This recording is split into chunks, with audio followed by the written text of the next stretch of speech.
BJP സംസ്ഥാന അധ്യക്ഷൻ രാജീവ് ചന്ദ്രശേഖർ പങ്കെടുക്കുന്ന വികസിത കേരളം കൺവെൻഷനുകൾക്കും ജില്ലാ നേതൃയോഗങ്ങൾക്കും അല്പസമയത്തിനകം തുടക്കമാകും. ആദ്യ കൺവെൻഷനിൽ പങ്കെടുക്കുന്നതിനായി തൃശൂരിലെത്തിയ രാജീവ് ചന്ദ്രശേഖറിന് വൻ വരവേൽപ്പാണ് പാർട്ടി പ്രവർത്തകർ നൽകിയത്. ലുലു ഹയാത്തിലാണ് കൺവെൻഷൻ നടക്കുന്നത്. ലുലു ഹയാത്തിൽ നിന്ന് സാനു കെ സജീവ് ഒപ്പം അരുൺ ആലത്തൂരും ചേരുകയാണ്. ആദ്യം സാനുവിലേക്ക് എത്തുമ്പോൾ, സാനു, ബിജെപി സംസ്ഥാന അധ്യക്ഷൻ രാജീവ് ചന്ദ്രശേഖർ വികസിത കേരളം കൺവെൻഷനുമായി ബന്ധപ്പെട്ട് ലുലു ഹയാത്തിൽ എത്തിച്ചേർന്നു എന്ന് തന്നെയാണ് മനസ്സിലാക്കാൻ സാധിക്കുന്നത്. ഇന്നത്തെ ഏറ്റവും നിർണായക പ്രഖ്യാപനങ്ങൾ എന്തൊക്കെയാണ് എന്ന് കാതോർത്തിരിക്കുകയാണ് പ്രവർത്തകർ, അല്ലേ? തീർച്ചയായിട്ടും ബി.ജെ.പി. സംസ്ഥാന അധ്യക്ഷനായി ചുമതലയേറ്റ ശേഷം രാജീവ് ചന്ദ്രശേഖർ ആദ്യമായിട്ട് തൃശ്ശൂരിലെത്തിയ രാജീവ് ചന്ദ്രശേഖറിന് ഊഷ്മളമായിട്ടുള്ള സ്വീകരണമാണ് വടക്കുന്നാഥന്റെ മണ്ണിൽ ശക്തന്റെ തട്ടകത്തിൽ പ്രവർത്തകർ നൽകിയത്. എന്തായാലും നിലവിൽ തൃശ്ശൂർ സിറ്റി ജില്ലയുടെ കോർ കമ്മിറ്റി യോഗം ഇവിടെ പുരോഗമിക്കുകയാണ്. ഈ കോർ കമ്മിറ്റി യോഗത്തിൽ ജില്ലാ സംസ്ഥാന അധ്യക്ഷൻ അഭിസംബോധന ചെയ്ത് സംസാരിച്ചു കൊണ്ടിരിക്കുകയാണ്. അതായത് തൃശ്ശൂർ സിറ്റി ജില്ലയിലെ വിവിധ കേന്ദ്രങ്ങളിൽ നിന്നുള്ള 1700-ലധികം സ്ഥിരം പ്രവർത്തകർ, സ്ഥിരം അംഗങ്ങൾ ആണ് ഈ യോഗത്തിൽ പങ്കെടുക്കുന്നത്. അതായത് കഴിഞ്ഞ ത്രിതല പഞ്ചായത്ത് തെരഞ്ഞെടുപ്പിൽ വിജയിച്ചവരും അതേപോലെ തന്നെ ഈ തെരഞ്ഞെടുപ്പിൽ മത്സരിച്ച് 2ാം സ്ഥാനത്തെത്തിയ ആൾക്കാരുമാണ് പ്രധാനമായും ഈ യോഗത്തിൽ പങ്കെടുക്കുന്നത്. അതേപോലെ തന്നെ പഞ്ചായത്ത് സെക്രട്ടറി ഉപരിയുള്ള പ്രവർത്തകരും ഈ യോഗത്തിന്റെ ഭാഗമാകുന്നുണ്ട്. അതായത് വരാനിരിക്കുന്ന തദ്ദേശ തെരഞ്ഞെടുപ്പിൽ പാർട്ടിയെ ഒറ്റക്കെട്ടായിട്ട് നയിക്കുന്നതിനും അതേപോലെ തന്നെ എണ്ണയിട്ട് യന്ത്രം പോലെ പ്രവർത്തനങ്ങൾ ഏകോപിപ്പിക്കുന്നതിനും വേണ്ടിയിട്ടുള്ള ഒരു പ്രവർത്തനമാണ് ഈ ഒരു വികസന സെമിനാറിലൂടെ ബി.ജെ.പി. ലക്ഷ്യം വയ്ക്കുന്നത്. എന്തായാലും ആ സെമിനാറിലേക്ക് നിരവധി ആളുകളാണ്, നിരവധി പ്രവർത്തകരാണ് എത്തിക്കൊണ്ടിരിക്കുന്നത്. എന്തായാലും വനിതാ പ്രവർത്തകരുടെ അടക്കം വലിയൊരു പങ്കാളിത്തം ഈ യോഗത്തിൽ നമുക്ക് ദൃശ്യമാകുന്നുണ്ട്. അതായത് വരാനിരിക്കുന്ന തെരഞ്ഞെടുപ്പിന് മുന്നോടിയായിട്ട് കേന്ദ്ര സർക്കാർ നടപ്പിലാക്കിയിട്ടുള്ള വിവിധ വികസന പ്രവർത്തനങ്ങൾ താഴെ ഓരോ വോട്ടർമാരിലേക്കും ഓരോ കുടുംബങ്ങളിലേക്കും എത്തിക്കുന്നതിന് വേണ്ടി പ്രവർത്തകരെ സജ്ജരാക്കുക എന്നുള്ളതാണ് ഈ യോഗത്തിന്റെ പ്രധാനപ്പെട്ട ലക്ഷ്യം. അതായത് പലപ്പോഴും ഈ കേന്ദ്ര സർക്കാർ പദ്ധതികൾ കേരളത്തിലേക്ക് എത്തുമ്പോൾ അതിന്റെ പേര് മാറ്റി മറ്റ് പദ്ധതികളായി സംസ്ഥാന സർക്കാർ അവതരിപ്പിക്കുന്ന ഒരു സാഹചര്യം കേരളത്തിലെ രാഷ്ട്രീയ മണ്ഡലത്തിൽ നമ്മൾ കണ്ടുവരികയാണ്. വിവിധ ക്ഷേമ പ്രവർത്തനങ്ങൾ സംസ്ഥാന സർക്കാരിൻ്റെതാക്കി പേര് മാറ്റി അവതരിപ്പിക്കുന്ന ഒരു രീതിയാണ് കേരളത്തിൽ കഴിഞ്ഞ കുറച്ച് നാളുകളായി നമ്മൾ ദൃശ്യമായിക്കൊണ്ടിരിക്കുന്നത്. എന്നാൽ അത്തരം രീതികളെയെല്ലാം കൃത്യമായിട്ട് പ്രതിരോധിക്കുന്നതിന് വേണ്ടിയിട്ട് ബി.ജെ.പി. അണികളെ സജ്ജരാക്കുക, അതായത് വരാനിരിക്കുന്ന നിയമസഭാ തെരഞ്ഞെടുപ്പിൽ അതേപോലെ തദ്ദേശ തെരഞ്ഞെടുപ്പിലും ഓരോ വികസന പ്രവർത്തനങ്ങളും കേന്ദ്ര സർക്കാരിന്റെ ഓരോ വികസന പ്രവർത്തനങ്ങളും എങ്ങനെയാണ് നടപ്പാക്കുന്നത്, അത് എങ്ങനെയാണ് കേരളത്തിൽ ആവിഷ്കരിക്കുന്നത് അടക്കമുള്ള കാര്യങ്ങൾ സാധാരണ ജനങ്ങളിലേക്ക്, വോട്ടർമാരിലേക്ക് എത്തിക്കുന്നതിന് വേണ്ടിയിട്ടുള്ള ഒരു നടപടി കൂടി ഈ ഒരു യോഗത്തിന്റെ വികസന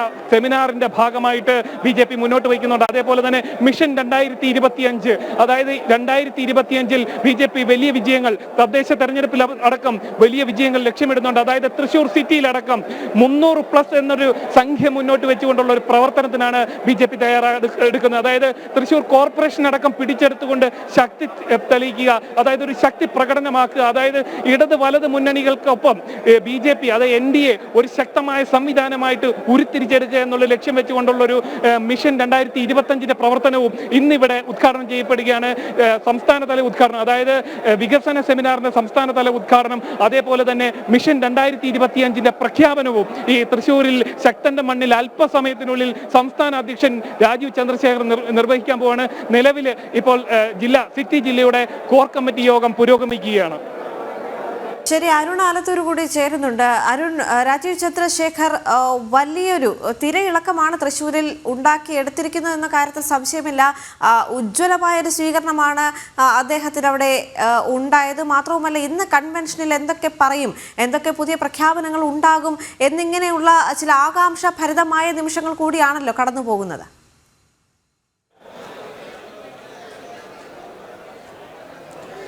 തീർച്ചയായിട്ടും ഈ കൺവെൻഷനിൽ എന്തെല്ലാം കാര്യങ്ങളാണ് അദ്ദേഹം പ്രവർത്തകർക്കും നേതാക്കൾക്കുമൊക്കെ മുന്നിൽ വെക്കുന്നത് എന്നുള്ളത് എല്ലാവരും വലിയ ആകാംക്ഷയോടുകൂടെ തന്നെയാണ് നോക്കിക്കാണുന്നത്. കാരണം കഴിഞ്ഞ ദിവസമാണ് അദ്ദേഹം പറഞ്ഞത് ബി.ജെ.പിയുടെ എല്ലാ കാര്യാലയങ്ങളും അതൊരു ജനകീയ കേന്ദ്രമായി ജനങ്ങൾക്ക് സഹായം നൽകുന്ന ഹെൽപ്പ് ഡെസ്കുകളായി പ്രവർത്തിക്കണം എന്നുള്ളത് അദ്ദേഹം കഴിഞ്ഞ ദിവസമാണ് പറഞ്ഞത്. അത്തരത്തിൽ അടിമുടി മാറ്റം എന്നുള്ളത് തന്നെയാണ് രാജീവ് ചന്ദ്രശേഖർ ഉദ്ദേശിക്കുന്നത് എന്നുള്ളതാണ് നമുക്ക് മനസ്സിലാക്കാൻ സാധിക്കുന്നത്. സംഘടനാപരമായിട്ടും രാഷ്ട്രീയപരമായിട്ടും ഒക്കെ BJP യെ സംബന്ധിച്ചിടത്തോളം കൂടുതൽ മുന്നേറുക എന്നുള്ളത് തന്നെയാണ് BJP ലക്ഷ്യം വെക്കുന്നത്.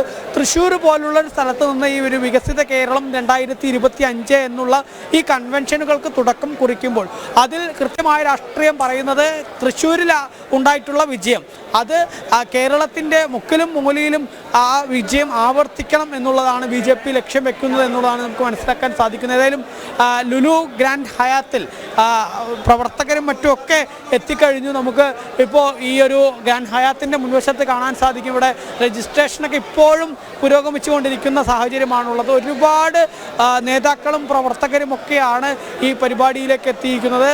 പ്രധാനമായിട്ടും സംഘടനയുടെ BJPയുടെ വിവിധ മേഖലകളിലുള്ള, അതായത് പഞ്ചായത്തിലെ തലങ്ങളിലുള്ള നേതാക്കൾ മുതൽ ബൂത്ത് തലങ്ങളിലുള്ള നേതാക്കൾ മുതൽ ഒപ്പം കഴിഞ്ഞ തദ്ദേശ തെരഞ്ഞെടുപ്പുകളിലും മറ്റുമൊക്കെ പങ്കെടുത്ത് ആ തെരഞ്ഞെടുപ്പുകളിൽ ചെറിയ വോട്ടുകൾക്ക് 2ാം സ്ഥാനത്തേക്കൊക്കെ പോയിട്ടുള്ള ആളുകളുണ്ട്.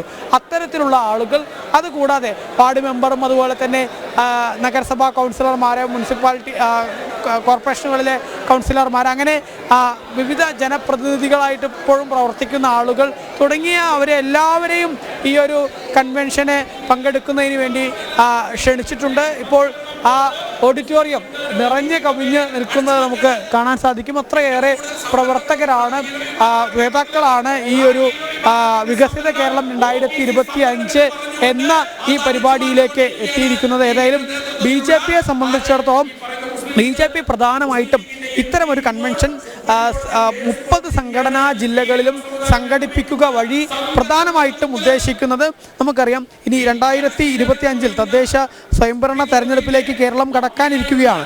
കഴിഞ്ഞ തെരഞ്ഞെടുപ്പിൽ തന്നെ വലിയ മുന്നേറ്റം BJPക്ക് കാഴ്ചവെക്കാൻ കഴിഞ്ഞിട്ടുണ്ടായിരുന്നു. കഴിഞ്ഞ തദ്ദേശ തെരഞ്ഞെടുപ്പിൽ പാലക്കാടും പന്തളത്തും ഉൾപ്പെടെ നഗരസഭാ ഭരണമൊക്കെ കൈക്കലാക്കിക്കൊണ്ട് വലിയ മുന്നേറ്റം BJPയെ സംബന്ധിച്ചിടത്തോളം നടത്താൻ കഴിഞ്ഞിരുന്നു.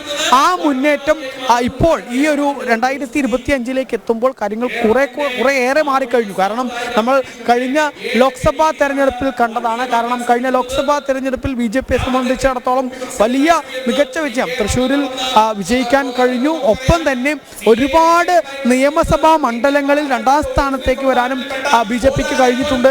1ാം സ്ഥാനത്തേക്ക് ഒരുപാട് നിയമസഭാ മണ്ഡലങ്ങൾ, ഇപ്പോൾ ഈ തൃശ്ശൂരിൽ മാത്രം ഏകദേശം 6ലേറെ മണ്ഡലങ്ങളിലാണ് 2ാം സ്ഥാനത്തേക്ക് 1ാം സ്ഥാനത്തേക്ക് എത്താൻ നിയമസഭാ മണ്ഡലങ്ങളിൽ BJPക്ക് കഴിഞ്ഞിട്ടുള്ളത് എന്നുള്ളതാണ്. അത്തരത്തിൽ BJPയെ സംബന്ധിച്ചിടത്തോളം ഒരുപാട് ഇടങ്ങളിൽ വലിയ മുന്നേറ്റം കാഴ്ചവെക്കാൻ കഴിഞ്ഞിരിക്കുന്ന സാഹചര്യത്തിൽ ഈ ഒരു കൺവെൻഷനുകളിലൂടെ കൂടുതൽ പഞ്ചായത്തുകളും കൂടുതൽ വാർഡുകളും കൂടുതൽ നഗരസഭകളും കൂടുതൽ കോർപ്പറേഷനുകളിലും ഒക്കെ ഭരണം ഉറപ്പിക്കുക എന്നുള്ളത് തന്നെയാണ് BJP പ്രധാനമായിട്ടും ലക്ഷ്യം വെക്കുന്നത്. അതിന് സംഘടനാ തലത്തിൽ കൂടുതൽ ശക്തമായ രീതിയിൽ പാർട്ടിയെ മാറ്റേണ്ടതുണ്ട്. ആ ശക്തമായ രീതിയിൽ സംഘടനയെ കെട്ടിപ്പടുക്കണമെങ്കിൽ ഓരോ പ്രവർത്തകരിലേക്കും എന്താണ് പാർട്ടി എന്നുള്ളത് കൃത്യമായിട്ട്, പാർട്ടി ഉദ്ദേശിക്കുന്ന ഓരോ കാര്യക്രമങ്ങളും കൃത്യമായിട്ട് അവരിലേക്ക് എത്തിക്കേണ്ടതുണ്ട്. അത്തരം കാര്യങ്ങളാണ് ഇപ്പോൾ ഈ വികസിത കേരളം 2025 എന്നാണ് നമുക്ക് മനസ്സിലാക്കുന്നത്. മുതിർന്ന നേതാവായ AN രാധാകൃഷ്ണൻ ചേരുന്നുണ്ട്. എന്താണ് ഈ ഒരു വികസിത കേരളം 2025 എന്നുള്ള ഈ കൺവെൻഷനുകളിലേക്ക് കടക്കുമ്പോൾ പാർട്ടി എന്താണ് പ്രധാനമായിട്ടും ഉദ്ദേശിക്കുന്നത്? പ്രധാനമായും കേരളത്തിൻ്റെ സമഗ്രമായ വികസനമാണ് ലക്ഷ്യം വെക്കുന്നത്. രാജീവ് ചന്ദ്രശേഖർജിയുടെ നേതൃത്വത്തിൽ വളരെ പോസിറ്റീവായൊരു പൊളിറ്റിക്സാണ് ഞങ്ങൾ ജനങ്ങളുടെ മുമ്പിൽ അവതരിപ്പിക്കുന്നത്. കേരളത്തിലെ 2 ഭരണവർഗ മുന്നണികളെടുത്ത നിലപാട് കേരളത്തിൻ്റെ വികസനത്തിന് തടസ്സമാണ്. ഇന്ത്യ ഗവൺമെൻറ്, മോഡി സർക്കാർ രാജ്യമാസകലം വലിയ വികസനം മുന്നോട്ട് പോകുമ്പോൾ ഈ കേരളവും അതിനനുസരിച്ച് മുന്നോട്ട് പോകേണ്ട സാഹചര്യമുണ്ട്. ഇപ്പോൾ വലിയ റോഡുകൾ ഉണ്ടാകുന്നു, കേരളത്തിലെ ഗ്രാമങ്ങളിൽ മുഴുവൻ ആശുപത്രികളുടെ വികസനം വരുന്നു, കാർഷിക മേഖലയിൽ വികസനം വരുന്നു. അങ്ങനെ സമഗ്രമായ വികസനം കേരളത്തിൽ നടക്കുന്നുണ്ട്.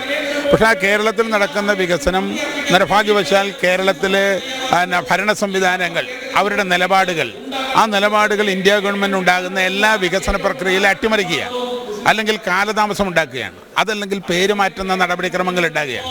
അതുകൊണ്ട് തന്നെ രാജീവ് ചന്ദ്രശേഖർജിയുടെ നേതൃത്വത്തിൽ 100% പോസിറ്റീവായൊരു പൊളിറ്റിക്സ്. കാരണം കേരളത്തിലെ 2 മുന്നണികൾ എടുക്കുന്ന നിലപാടുകൾ അവരുടെ ജനങ്ങളുടെ മുമ്പിൽ അവതരിപ്പിക്കുന്ന മുഴുവൻ നെഗറ്റീവ് പൊളിറ്റിക്സാണ്, കേരളത്തിനെതിരായ പൊളിറ്റിക്സാണ്, വികസനത്തിനെതിരായ പൊളിറ്റിക്സാണ്. അപ്പോൾ BJP ഉയർത്തിപ്പിടിക്കുന്ന വികസിത കേരളം എന്ന ഈ രാജീവ് ചന്ദ്രശേഖർജിയുടെ പരിപാടി കേരളത്തിലെ എല്ലാ സജീവാംഗങ്ങളും പങ്കെടുക്കുന്ന പരിപാടിയാണ്. അതിന്ന് തുടക്കം കുറിക്കുകയാണ്. ഏതാണ്ട് മെയ് മാസം ഒരു 6-ാം തീയതി വരെ നീണ്ടു നിൽക്കുന്ന വിപുലമായ പരിപാടിയാണ് കേരളത്തിൽ നടക്കുന്നത്. വളരെ സന്തോഷകരമാണ്.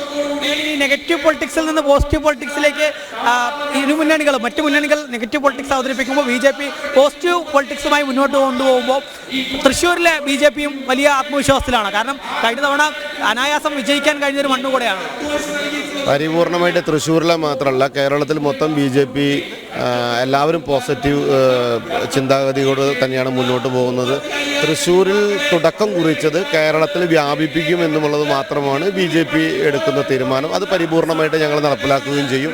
നമ്മളെ സംബന്ധിച്ചിടത്തോളം കൂടെയാണ് ഈ തൃശ്ശൂർ തന്നെ ഈ പരിപാടിയുടെ തുടക്കത്തിന് തിരഞ്ഞെടുക്കാനുള്ള ഒരു കാരണം കൂടെ, അതായത് ഇവിടുത്തെ വികസനം അത് ഓരോ മുക്കിലും മൂലയിലും കേരളത്തിൽ എത്തിക്കുക എന്നുള്ളത്. അല്ല, തൃശ്ശൂർ എന്തുകൊണ്ടും BJPക്ക് നല്ലൊരു സ്ഥലമാണല്ലോ. BJPയുടെ MP ഉള്ള സ്ഥലമാണ്, സാംസ്കാരിക തലസ്ഥാനമാണ്. BJPക്ക് എന്നും പറയുക എന്നതാണ് വളരെ പ്രധാനപ്പെട്ടത്. അവിടെ ആകാംക്ഷാപൂർവ്വം തന്നെ പ്രവർത്തകരെല്ലാം സന്നിഹിതരായിട്ടുണ്ട്. വലിയൊരു പങ്കാളിത്തമാണ് അവിടെ കാണാൻ സാധിക്കുന്നത്. BJP സംസ്ഥാന അധ്യക്ഷൻ രാജീവ് ചന്ദ്രശേഖർ പങ്കെടുക്കുന്ന വികസിത കേരളം കൺവെൻഷനുകൾക്കും ജില്ലാ നേതൃയോഗങ്ങൾക്കും അല്പസമയത്തിനകം തന്നെ തുടക്കമാകും. ആദ്യ കൺവെൻഷനിൽ പങ്കെടുക്കുന്നതിനായി അദ്ദേഹം അവിടെ എത്തിച്ചേർന്നിരിക്കുന്നു. ഇപ്പോൾ രജിസ്ട്രേഷൻ അടക്കം ഇപ്പോഴും നടന്നുകൊണ്ടിരിക്കുകയാണ്. സനു ഒപ്പം അരുൺ ആലത്തൂരുമാണ് വിവരങ്ങൾ നൽകിയത്.